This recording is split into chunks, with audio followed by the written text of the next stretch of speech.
Hello दोस्तों, मेरा नाम है सौरभ और आप लोगों का एक बार फिर से स्वागत है मेरे चैनल वॉन्डरिंग मॉन्क पे। इस साल की शुरुआत से पूरी की पूरी दुनिया कोरोना वायरस से जूझ रही है। अलग अलग कंट्रीज में अलग अलग टाइम पे लॉकडाउन किया गया और उनको अनलॉक किया गया। हमारा देश इस समय लॉकडाउन और अनलॉक के बीच में फंसा हुआ है। जिन स्टेट्स ने कोरोना वायरस को अच्छे से मैनेज किया है उन स्टेट्स में ज़्यादा एक्टिविटीज़ को अलाउ किया गया है, यानी कि ज़्यादा अनलॉक किया गया है। जिन स्टेट्स में कोरोना वायरस की सिचुएशन अभी भी गंभीर है वहाँ पे लॉकडाउन को एक्सटेंड किया गया है। जिन एक्टिविटीज़ को अलाउ किया गया है, टूरिज़्म उसमें से लीस्ट प्रायोरिटी वाला था, लेकिन फिर भी हमारे देश में बहुत सारे स्टेट्स ऐसे हैं जो कि इकोनॉमिकली टूरिज़्म के ऊपर बहुत ज़्यादा डिपेंडेंट हैं, स्पेशली गोवा, हिमाचल और उत्तराखंड। इसलिए इन सारे स्टेट्स को कोरोना वायरस के मैनेजमेंट और economic activities in terms of tourism को बढ़ाने के लिए कुछ टफ डिसीजंस लेने पड़े। उत्तराखंड ने हाल में ही यानी कि पिछले मंथ जून में शुरू की अपनी tourism activities with some restrictions and SOPs, और गोवा ने अपने यहाँ टूरिज्म एक्टिविटीज़ अलाउ की हैं 2 जुलाई से। हिमाचल भी उसी डायरेक्शन में सोच रहा है। वहाँ के होटल एसोसिएशन के जो मेंबर्स हैं, जो ओनर्स हैं होटल्स के, वो बहुत कंफर्टेबल नहीं हैं आज की डेट में टूरिज्म को शुरू करने के लिए, लेकिन फिर भी वहाँ पे डेलिब्रेशंस एंड डिस्कशंस चालू हैं। इस वीडियो में मैं बात करने वाला हूँ, अगर आप गोवा और उत्तराखंड घूमने जाने का प्लान कर रहे हैं, पर्सनली मैं आपको रिकमेंड नहीं करूंगा कि इस समय पे आप ट्रैवल कीजिए।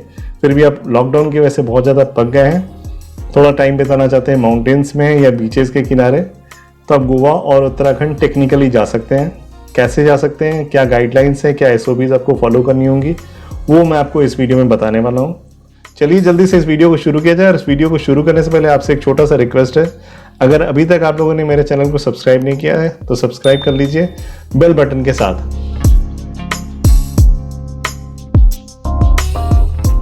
सबसे पहले बात करते हैं उत्तराखंड की। उत्तराखंड ने अपने यहाँ टूरिज्म ओपन कर दिया था लास्ट मंथ यानी कि जून में। अपने यहाँ सारे होटल्स और होम स्टेज एंड रेस्टोरेंट्स को खोलने की परमिशन उत्तराखंड गवर्नमेंट ने दे दी थी। रिस्ट्रिक्शन सिर्फ ये रखा है कि जो होटल्स रेस्टोरेंट्स देहरादून के अंदर आते हैं और कंटेनमेंट जोन्स में आते हैं उनको सिर्फ खोलने की परमिशन नहीं है। और एज ए टूरिस्ट आपके लिए जानना सबसे ज़्यादा ज़रूरी कि अगर आप किसी हाई कोविड लोड जोन यानी कि मुंबई, दिल्ली, पुणे, जहाँ पे भी हाई कोविड केसेज हैं, वहाँ से आप उत्तराखंड नहीं जा सकते। हमारे जैसे लोगों को जो कि मुंबई में या दिल्ली में बैठे हैं, उत्तराखंड आज की डेट में वेलकम नहीं कर रहा है। लेकिन आप किसी ऐसे शहर में रहते हैं जहाँ पे कोविड केसेज काफ़ी कम है, वहाँ से आप उत्तराखंड जा सकते हैं। हालांकि एक पॉइंट नोट करने वाली है कि आपको एटलीस्ट 7 दिनों के लिए प्री बुक्ड होटल बुकिंग होना चाहिए, तभी आपको स्टेट में एंट्री मिलेगी।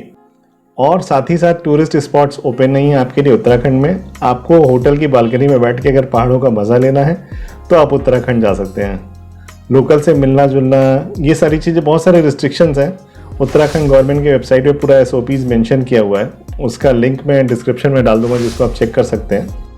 उत्तराखंड ने अपने यहाँ जो पिलग्रिमेज शुरू की है, जो 4 धाम की यात्रा शुरू की है, वो भी उन्होंने जून में अलाउ कर दी थी, लेकिन उसके लिए रिस्ट्रिक्शन है कि आपको उत्तराखंड का निवासी होना चाहिए। बाहर के स्टेट्स के लोगों के लिए अभी वो 4 धाम यात्रा की परमिशन नहीं दी गई है। तो इन सारे रिस्ट्रिक्शंस के बावजूद आप सिर्फ पहाड़ों का मौसम एंजॉय करना चाहते हैं बालकनी में बैठ के, होटल की लॉबी में बैठ के, तो आप डेफिनेटली उत्तराखंड जा सकते हैं। अब हम लोग बात करते हैं गोवा की, जिन्होंने टूरिज्म को ओपन किया है डोमेस्टिक टूरिस्ट के लिए 2 जुलाई से।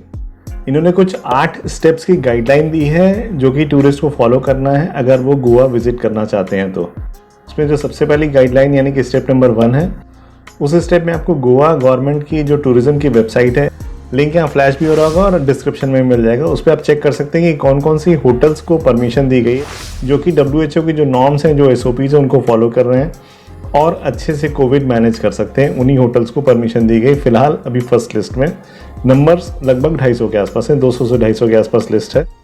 सारे कैटेगरी के होटल्स उस लिस्ट में हैं, यानी कि बजट होटल से लेके 5 स्टार रिजॉर्ट्स तक। इस प्रोसेस का जो सेकेंड स्टेप है, उस स्टेप में आपको जब आप अपने होटल या रिजॉर्ट पहुंचेंगे, वहाँ पे आपको एक सेल्फ डिक्लेरेशन फॉर्म देना पड़ेगा। कुछ बेसिक डिटेल्स आपके लिए जाएंगे, mobile number, address and all. Third step जो इन्होंने बनाया है कि आज की डेट में क्वारंटाइन मैंडेटरी नहीं है अगर कोई भी टूरिस्ट गोवा में आता है। उसके लिए 2 शर्तें हैं थर्ड स्टेप में। एक तो ये कि अगर आपने अपना कोविड का टेस्ट करा रखा है जो कि निगेटिव आया है पिछले 48 घंटों में, तो आपको किसी क्वारंटाइन की ज़रूरत नहीं है। इसका दूसरा ऑप्शन ये है कि आप ऑनलाइन 2000 रुपये का फ़ीस है वो भर सकते हैं और गोवा के जितने भी एंट्री पॉइंट्स हैं, चाहे वो रेल हो, रोड हो या एयर हो, इन सारे एंट्री पॉइंट्स पे जब आप पहुंचेंगे, अगर आपके पास कोविड निगेटिव का सर्टिफिकेट नहीं है तो यहाँ पे आपका टेस्ट किया जाएगा, जिसके लिए आपने फ़ीस पहले से भर रखी हो। अगर आपका कोविड का टेस्ट निगेटिव है पहले से, तो आपको इस वाले स्टेप में जाने की ज़रूरत नहीं है। आप सीधे आगे जाएंगे, जो नंबर 4 स्टेप है। सारे एंट्री पॉइंट्स पे एक टूरिज्म का कियोस्क लगाया गया है। उस कियोस्क पे जाके बेसिक आपकी स्क्रीनिंग की जाएगी, थर्मल गन से आपका टेम्परेचर कितना है वो सारा नोट किया जाएगा, आपके डॉक्यूमेंट्स चेक किए जाएंगे और उसके बाद आपको परमिट किया जाएगा गोवा स्टेट में एंटर करने के लिए।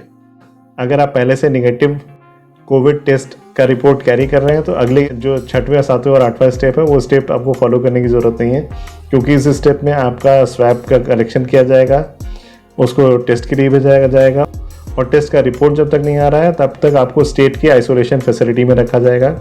अगर आपका बाई चांस टेस्ट पॉजिटिव आया तो आपको जो स्टेट रन क्वारंटाइन फैसिलिटी है, पेड क्वारंटाइन फैसिलिटी, वहाँ पे आपको रखा जाएगा। पर अगर निगेटिव आए तो आप गोवा में जाके उन रिजॉर्ट्स पे और गोवा को एंजॉय कर सकते हैं।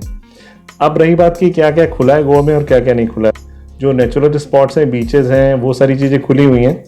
कुछ बीच शैक्स भी खुले हुए हैं जो कि लास्ट मंथ से खुले हुए हैं, पर जो पार्टी प्लेसेज हैं गोवा के फेमस, वो ना तो खुले हैं और ऑब्वियसली ना रिकमेंडेड है, क्योंकि आपको भीड़ भाड़ वाली जगह अवॉइड करनी चाहिए ऐसे सिचुएशन पे। तो ये जो SOPs हैं, जो गाइडलाइंस इन्होंने इशू की हैं, उसका लिंक भी मैं आपको डिस्क्रिप्शन में डाल रहा हूँ, वो भी आप चेक कर सकते हैं कि क्या क्या गाइडलाइंस को आपको फॉलो करना है गोवा घूमने के लिए।